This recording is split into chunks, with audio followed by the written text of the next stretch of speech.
Hoy al menos 12 entidades federativas del país presentan temperaturas superiores a los 45 grados Celsius. Hay sequía, hay incendios, no llueve.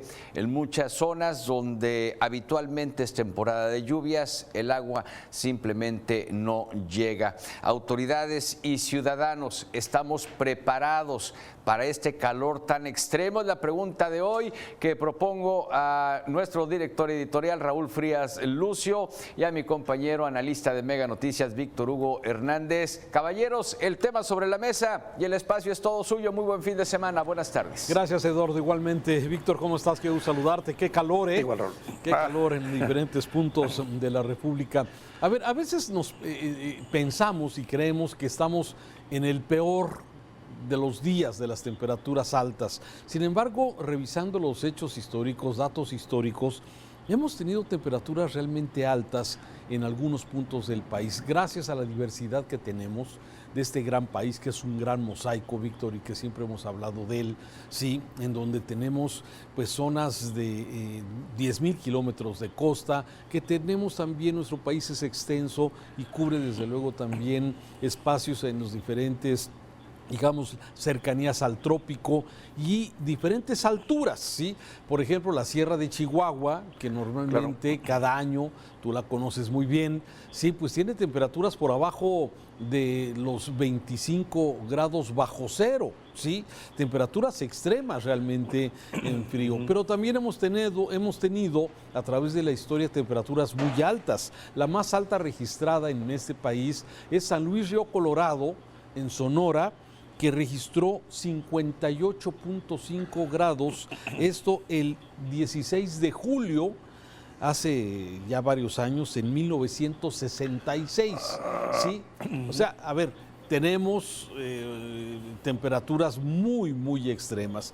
Y hoy lo que está pasando, de acuerdo a lo que dicen los expertos, los ingenieros en meteorología, estamos viviendo, sí, esta tercera ola de calor, que ya hemos tenido dos anteriores, pero no tan fuertes como la que desde el 9 de junio se ha venido presentando en nuestro país y que se calcula pueda durar quizás un par de días más, que por cierto es muy largo. Una ola de calor normalmente duraría entre 5 y 7 días. Esta ya se nos alargó un poquito más, pero luego vendrá la cuarta ola que ya está pronosticada para los primeros días de julio. Es decir, sí estamos viviendo con momentos extremos de temperatura en el país, lo estamos padeciendo, pero David, no han sido las temperaturas más altas que se han registrado en el país.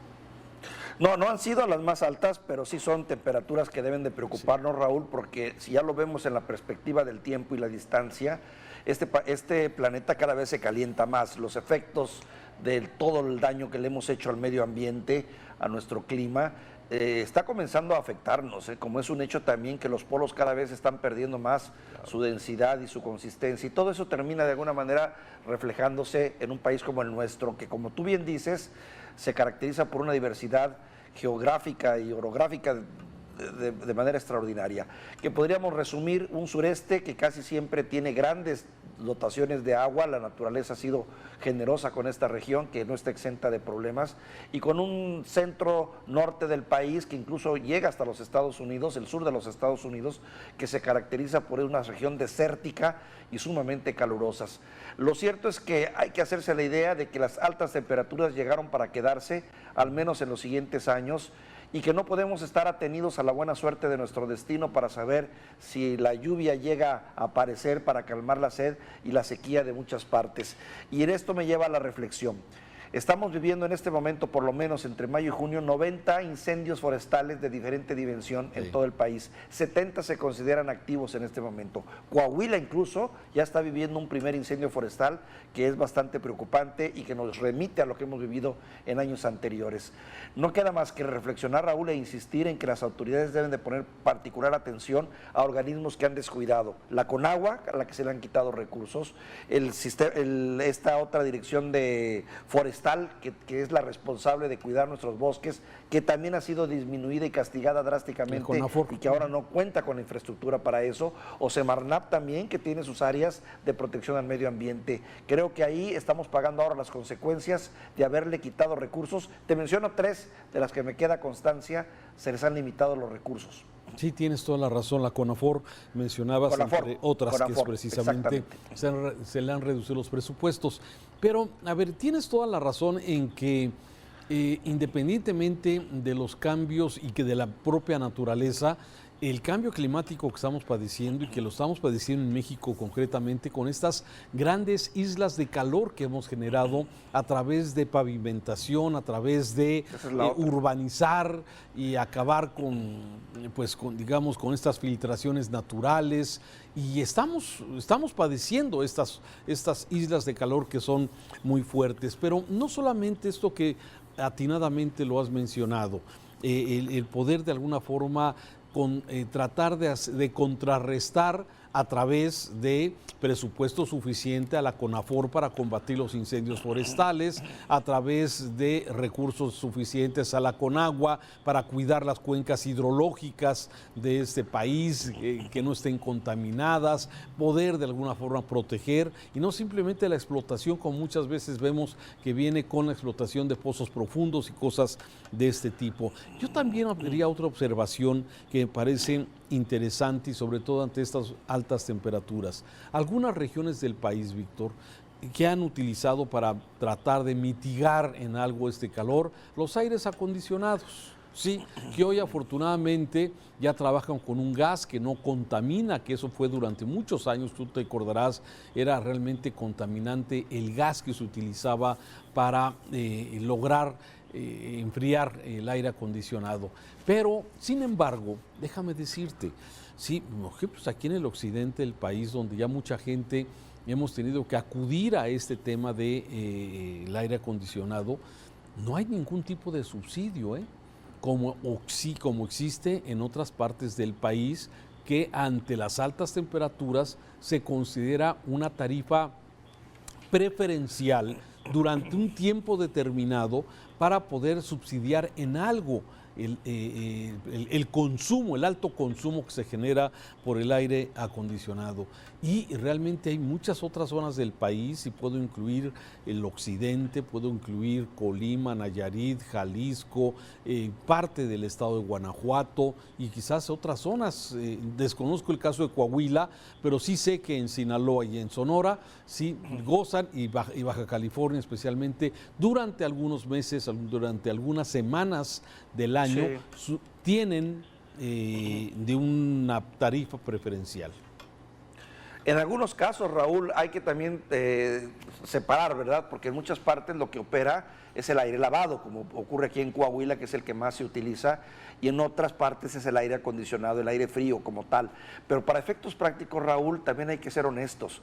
Esto del aire lavado y el aire acondicionado, o las celdas solares que ahora se han puesto tan de moda y que son una gran herramienta también para el ahorro de energía, sí, siguen siendo un lujo para un país, claro, para una población en la que la mayoría de los ciudadanos no tiene acceso a esos privilegios que son propios de quien tiene un empleo, trabaja en una oficina, tiene un servicio de aire acondicionado, y si eres privilegiado, en tu casa también gozas de aire lavado, de aire acondicionado, o de celdas solares si eres de los más privilegiados. No hay esas políticas de apoyo real para poder, digamos, dotar a la población de estos servicios, como ocurre también con muchos empleados del servicio público y de empresas incluso privadas que tienen que trabajar en carros en condiciones realmente terribles porque no cuentan con el aire acondicionado por las mismas políticas de empresa que no les facilitan eso, porque son realidades que se nos están presentando, Raúl. La verdad es que seguimos siendo digamos, una sociedad muy abandonada en ese sentido, en donde la mayoría de la población tiene que abrir las ventanas de sus casas, las puertas, cuando hay la seguridad es propicia, para poder tener un respiro en la noche madrugada y tener un poquito de aire fresco que ahora también llega súper caliente, ¿verdad? Entonces, son realidades duras, pero se están viviendo en este momento por un gran porcentaje de la población. Tienes toda la razón. Y de ahí algunos de los accidentes, como el que sucedió precisamente allá en Tabasco, donde una familia se mete a dormir a su auto con el aire acondicionado y que lamentablemente pues los gases provocan el fallecimiento de estas 3 personas de esta familia. En fin, sí, me parece que tenemos todavía, nos sigue sorprendiendo, sí, y hablo desde luego como sociedad, que seguimos descuidando las cuencas, seguimos descuidando la naturaleza y nos seguimos sorprendiendo de que tengamos estas temperaturas extremas en este verano, en esta tercera ola de calor, sí, cuando pareciera como que pues no hemos hecho absolutamente nada. Sí, la naturaleza de alguna forma también está reaccionando ante lo que se le ha venido provocando, pero pareciera como que somos ajenos a este mal y que ahora cuando sufrimos y padecemos las consecuencias con estas altas temperaturas, y seguramente vendrán luego las lluvias torrenciales y las enormes tormentas que van a llegar, y luego llegarán las bajas temperaturas también en el momento correspondiente. Bueno, todo esto que es precisamente consecuencia de esto que bien lo has tocado, es el calentamiento global que ha sido provocado gran parte por las actividades humanas y la quema de combustibles fósiles. Sí, es muy lamentable porque estamos acabando con nuestros recursos que ni siquiera son nuestros, Raúl, son de las generaciones futuras.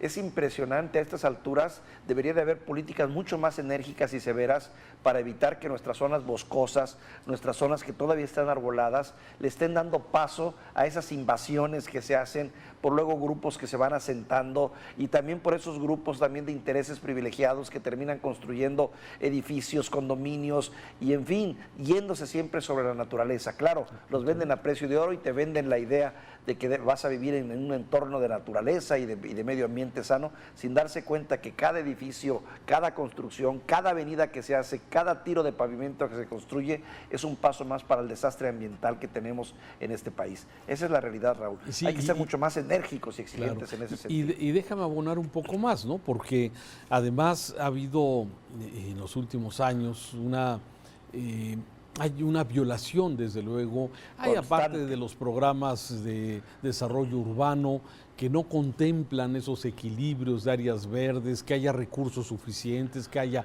agua suficiente para todas esas colonias que se van creando, sí, pero además la facilidad con que la autoridad simplemente hoy, como ya ocurre en muchas ciudades del país, no cumpliste con el reglamento de construcción, te pasaste 5 pisos o le pusiste más metros de lo que se había autorizado, simplemente págame la mitigación, ¿sí? Y a veces con dinero es como muchas veces se trata de resolver un problema que es de falta de apego a la ley, falta de reglamentación y la voracidad que finalmente lo vemos entre, por un lado, autoridades corruptas que dejan hacer y desde luego también la ambición de muchas inmobiliarias, de muchas constructoras, pues que simplemente no importa el entorno, sino simplemente resolver el tema económico de momento, ¿no? Creo que se dan esas dos coincidencias. Así es, Raúl. O si no, también estos fraccionamientos que por ley deben de reservar zonas especiales de protección, de parque, destinadas a jardines, destinadas a pasto, destinadas a un paseo comunal, van desapareciendo y terminan víctima también de esa ambición y voracidad. Primero se respeta aparentemente esa área verde dentro del condominio, dentro de la nueva colonia, pero al tiempo termina otra vez pues la ambición y todo eso que mencionas, influyendo para que queden borradas y se vuelva a construir encima de ellas. Fíjate. ¿Qué problema tenemos, Raúl? Sí, ¿Qué problema? Tenemos un gran problema. Debo dar un ejemplo porque creo que ilustra muy bien para la gente que nos ve en este programa el tema sobre la mesa. En Jalisco, y tú lo has escuchado muchas veces, el Bosque de la Primavera.